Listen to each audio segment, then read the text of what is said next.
ಗೃಹಲಕ್ಷ್ಮಿಯರಿಗೆಲ್ಲ ಕೂಡ ಒಂದು ಭರ್ಜರಿ ಗುಡ್ ನ್ಯೂಸ್ ಸಿಕ್ಕಿರೋ ಅಂಥದ್ದು ಏನು ಅಂತ ಅಂದರೆ, ನೀವೆಲ್ಲ ಕಾಯ್ತಾ ಇದ್ದಂಥದ್ದು 18ನೆಯ ಕಂತಿನ ಗೃಹಲಕ್ಷ್ಮಿ ಹಣಕ್ಕೆ. ಆದರೆ ಸಚಿವೆ ಲಕ್ಷ್ಮಿ ಹೆಬ್ಬಾಳ್ಕರ್ ಮೇಡಮ್ ಅವರು ಏನು ಹೇಳಿದ್ದಾರೆ, ಸ್ಪಷ್ಟನೆಯನ್ನು ಕೊಟ್ಟಿದ್ದಾರೆ ಅಂತ ಅಂದರೆ, 18ನೆಯ ಕಂತು ಮತ್ತು 19ನೆಯ ಕಂತು ಎರಡೂ ಕೂಡ ಒಟ್ಟಿಗೆ ನಾವು ಜಮಾ ಮಾಡ್ತೀವಿ ಆದಷ್ಟು ಬೇಗ ಅಂತ ಹೇಳಿರುವಂಥದ್ದು. ಅದು ಕೂಡ ಈ ಒಂದು ದಿನಾಂಕದಲ್ಲಿ ನಾವು ಬಿಡುಗಡೆಯನ್ನು ಮಾಡ್ತೀವಿ ಅಂತ ಹೇಳಿರುವಂಥದ್ದು. ಅದು ಯಾವ ದಿನಾಂಕ ಅನ್ನುವಂಥದ್ದು ನಾನು ನಿಮಗೆ ತಿಳಿಸಿಕೊಡ್ತೇನೆ.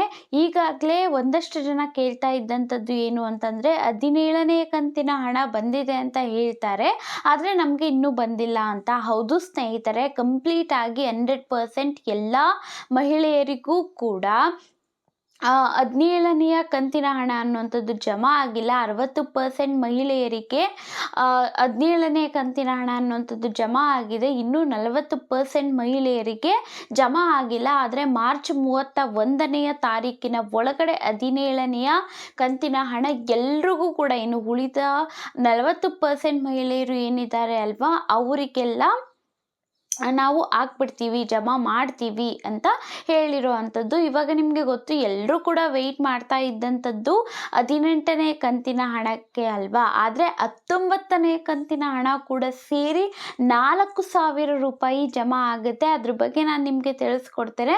ಸ್ವತಃ ಲಕ್ಷ್ಮಿ ಹೆಬ್ಬಾಳ್ಕರ್ ಮೇಡಮ್ ಅವರೇ ಸ್ಪಷ್ಟನೆಯನ್ನು ಕೊಟ್ಟಿರೋ ಅಂಥದ್ದು. ಹಾಗಾಗಿ ಒಂದು ಲೈಕ್ ಮಾಡಿ, ಸಬ್ಸ್ಕ್ರೈಬ್ ಮಾಡ್ಕೊಳ್ಳೋದನ್ನು ಮರಿಬೇಡಿ. ಲಕ್ಷ್ಮಿ ಹೆಬ್ಬಾಳ್ಕರ್ ಮೇಡಮ್ ಅವರು ಈಗಾಗಲೇ ಪತ್ರಿಕಾಗೋಷ್ಠಿಯಲ್ಲಿ ಕೂಡ ಹೇಳಿರುವಂಥದ್ದು. ಮತ್ತು ಏನು ಹೇಳಿದ್ದಾರೆ ಅಂತ ಅಂದರೆ, ನೋಡಿ 18 ಮತ್ತು 19ನೇ ಕಂತಿನ ಹಣ ಏನಿದೆ ಅಲ್ವಾ, 18ನೇದು ಒಂದು ಫೆಬ್ರವರಿ ತಿಂಗಳಿಂದು, ಮತ್ತು ಇವಾಗ ಇನ್ನೇನು ಮಾರ್ಚ್ ಅಂತೂ ಮುಗ್ದೇ ಹೊರಟೋಯ್ತು.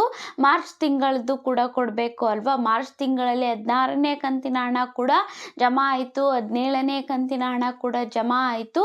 ಇನ್ನು ಇದು ಯಾವಾಗ ಬರುತ್ತೆ, 18, 19ನೇ ಕಂತಿನ ಹಣ ಅನ್ನುವಂಥದ್ದು ನಾವು ಮಾರ್ಚ್ ತಿಂಗಳಲ್ಲಿ ಹಾಕೋದಕ್ಕೆ ಆಗೋದಿಲ್ಲ. ಹೌದು, ಇದು ಫೈನಾನ್ಷಿಯಲ್ ಇಯರ್ ಎಂಡ್ ಆಗಿದ್ರು ಕೂಡ ಅನೇಕ ಕೆಲಸಗಳು ಇನ್ನೂ ಬಾಕಿ ಇರೋದ್ರಿಂದ ಈ ತಿಂಗಳಲ್ಲಿ ನಾವು ಹಾಕೋದಿಲ್ಲ. ಏಪ್ರಿಲ್ ತಿಂಗಳಲ್ಲಿ ನಾವು ಒಟ್ಟಿಗೆ 18 ಮತ್ತು 19ನೇ ಕಂತಿನ ಹಣವನ್ನು ಒಟ್ಟಿಗೆ 4,000 ರೂಪಾಯಿಗಳು ಎಲ್ಲ ಗೃಹಲಕ್ಷ್ಮಿಯರಿಗೂ ಕೂಡ ಜಮಾ ಮಾಡೇ ಮಾಡ್ತೀವಿ ಅಂತ ಲಕ್ಷ್ಮಿ ಹೆಬ್ಬಾಳ್ಕರ್ ಮೇಡಮ್ ಅವರು ಹೇಳಿರೋ ಅಂಥದ್ದು. ನಿಮಗೆ 17ನೇ ಕಂತಿನ ಹಣ ಬಂದಿದೆಯಾ, ಬಂದಿಲ್ವಾ, ಯಾವ ಜಿಲ್ಲೆಯವರು ಅನ್ನುವಂಥದ್ದನ್ನು ಕಮೆಂಟ್ ಮಾಡಿ. ಸೊ ದಟ್ ಬೇರೆಯವ್ರಿಗೂ ಕೂಡ ಗೊತ್ತಾಗುತ್ತೆ ಬಂದಿದೆ ಅಂತ.